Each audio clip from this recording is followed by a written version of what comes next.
सत्ता का दुरुपयोग करते हुए उन्होंने रातों रात उन पर SC/ST का मुकदमा दर्ज करवाकर उन्हें जेल में डलवा दिया।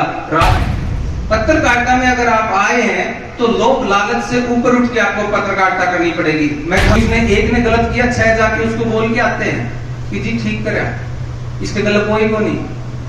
नंबर आपका भी आने वाला है। क्या चाहिए?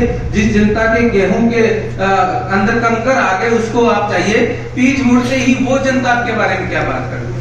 महोदय और मुख्य अतिथि का बोलने का है, लेकिन आज का ये विषय कुछ इस प्रकार का है।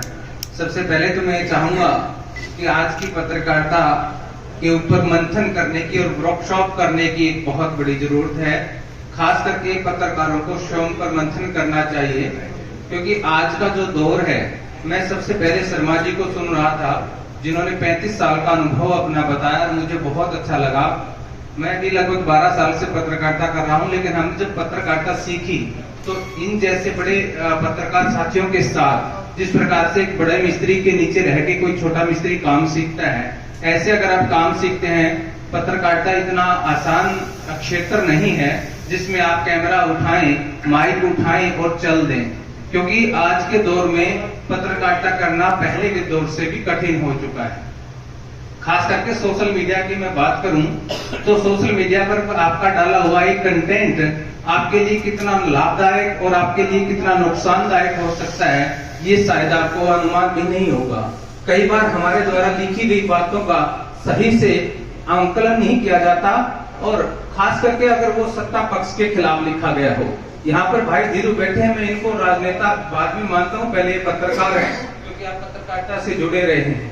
अभी मैं ताजा उदाहरण देता हूँ, हमारे जसपाल भाई फतेहाबाद से हैं। उन्होंने कुछ क्या किया, रातों रात उनके ऊपर SC/ST का मुकदमा दर्ज कर दिया गया और उन्हें ये तक नहीं बताया गया और रातों रात उठा करके जेल में डाल दिया गया। उनका सबसे बड़ा जो फॉल्ट था वो पता है क्या है? उन्होंने सच दिखाने की हिमाकत की थी।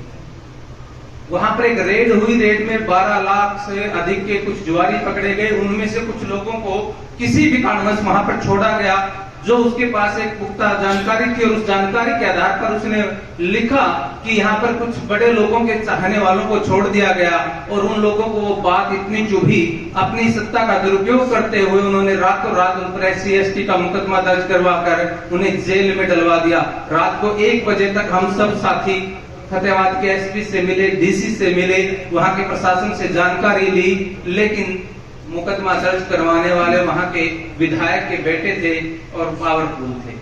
आज वो साथी जेल में हैं। क्या उसके लिए संघर्ष करने की आवश्यकता नहीं है?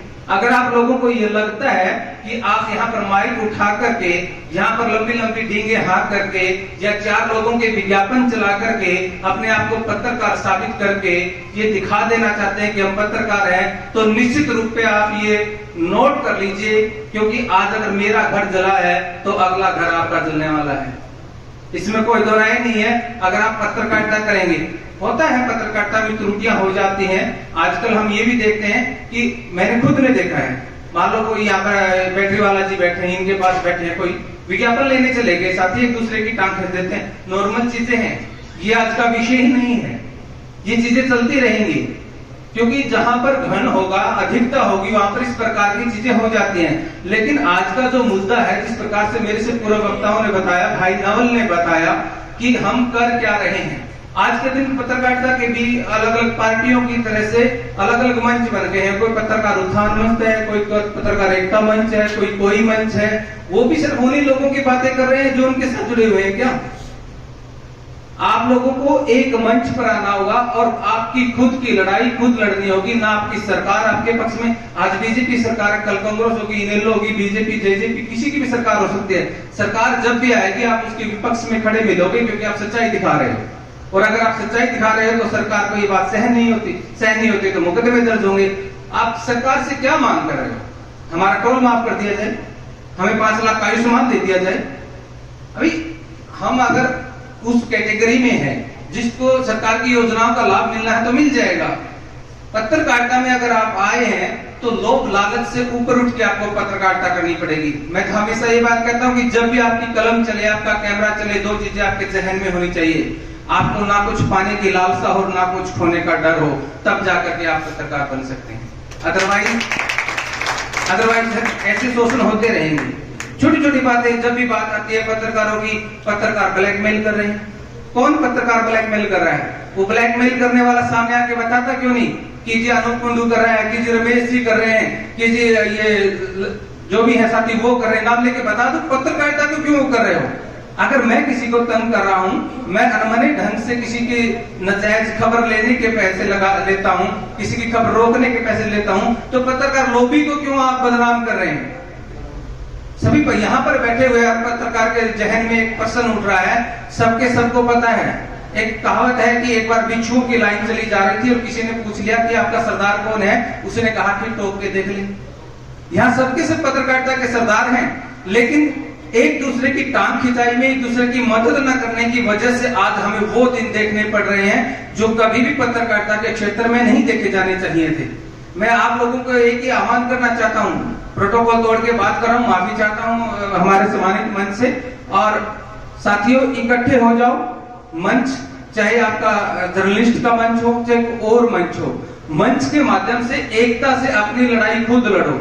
अपनी हक अपने मांगने से कभी नहीं मिले, छीनने पड़ते हैं। जब आप लगेगा, यहाँ बरवाड़ा के पत्रकार 10 पत्रकार साथी काम करते हैं, 10 में से एक के साथ गलत हुआ, 9 साथ खड़े हैं, तो हिमाकत नहीं है कि यहाँ की प्रशासन की, यहाँ के राजनेताओं की कि वो करे। लेकिन होता क्या है कि उसने एक ने गलत किया, 6 जाके उसको बोल के आते हैं कि जी ठीक करे, इसके गलत कोई को नहीं। नंबर आपका भी आने वाला है, घबराइए मत। या तो आप पत्रकारिता छोड़ दीजिए या फिर संगठित होकर के पत्रकारिता कीजिए। यहाँ आज के इस मंच से भी मैं एक बात कहना चाहता हूँ, आज हमें यहाँ के मंच पे भी, नवल जी खास करके मैं आपसे प्रीति को इसलिए आपको कहना चाहता हूँ कि आज खंडेलवाल साहब आपको भी कि यहाँ पर 2 प्रशासनिक अधिकारियों को इन्वाइट किया गया। पत्रकार एकता मंच जो भी हमारा पत्रकार उत्थान मंच का कार्यक्रम, और 2 प्रशासनिक अधिकारियों को इन्वाइट किया जाता है, एक प्रशासनिक अधिकारी भी नहीं पहुंचता। वजह क्या रही है? क्या समझते हैं? उन्होंने समझा होगा क्या पत्रकार है, यूट्यूबर है, फलाना है, धमकाना है, हो जाएगा।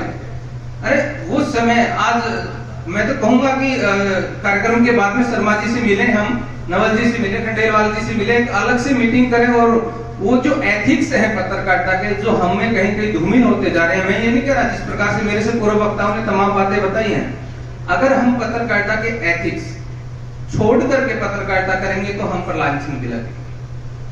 लेकिन हमें पत्रकारिता के एथिक्स को अपनाना पड़ेगा और एकता के साथ। आज एक यूट्यूबर के एक लड़की के ऊपर मुकदमा हिसार में दर्ज करवा दिया गया, उसकी आप पूरी की पूरी जानकारी ले लो, उसका इतना भी कसूर नहीं है, लेकिन जिसने मुकदमा दर्ज करवाया वो ऐसी समाज से था, उसने SC/ST का मुकदमा दर्ज करवा दिया।